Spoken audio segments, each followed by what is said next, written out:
One ordinary morning, a customer tried to buy a single loaf of bread. But the money he carried would soon shock an entire nation.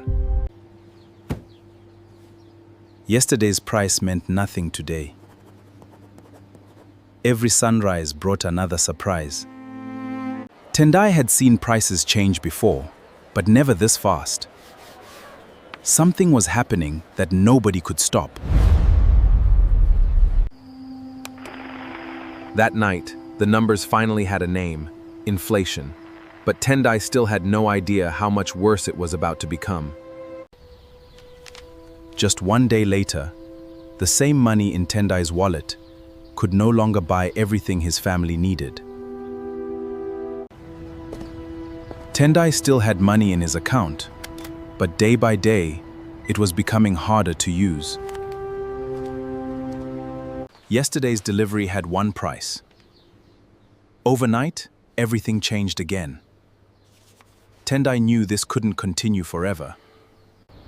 Tendai wasn't raising prices by choice, but every new price meant someone had to leave something behind. The cash kept getting bigger, but its value kept getting smaller. Zimbabwe was entering a crisis few could believe. Tendai had never earned this much money before, yet somehow, he had never felt poorer. People believed these new banknotes would fix everything. Tendai wanted to believe it too, but the real crisis was only beginning. A year earlier, becoming a millionaire sounded impossible. Now, almost anyone could hold $1 million note. It wasn't just Tendai's shop anymore.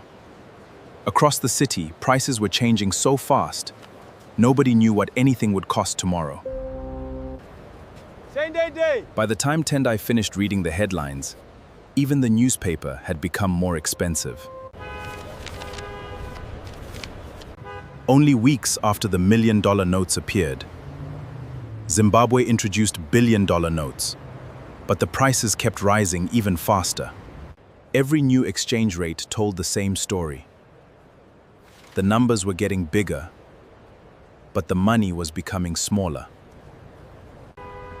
Then came the banknote that stunned the world: $100 trillion. It sounded unbelievable, but the real shock was still to come. Tendai was holding one of the biggest banknotes ever printed, yet it still couldn't keep up with prices that changed almost every day. That number looked enormous. But by then, the number on the note no longer told the real story. People were losing faith in their own currency. More and more, they turned to something the government couldn't simply print. The currency had changed, so had the way people lived. Zimbabweans increasingly turned to foreign money simply to keep everyday life moving. Eventually, the Zimbabwean dollar was abandoned. The notes that once filled people's wallets had become reminders of a currency that had lost its value. Years later, the note that once represented a nation's economic collapse had become something completely different, a piece of history. The strangest part? A note created during an economic disaster eventually became a piece of history that collectors wanted to own. Zimbabwe's story left behind a powerful lesson. Money only works when people believe it will still have value tomorrow. Zimbabwe's story reminds us that a currency isn't valuable because of the number printed on it. It's valuable because people believe in what that number means. So, like this video, share with your friends, subscribe for more breaking updates. See you in the next video.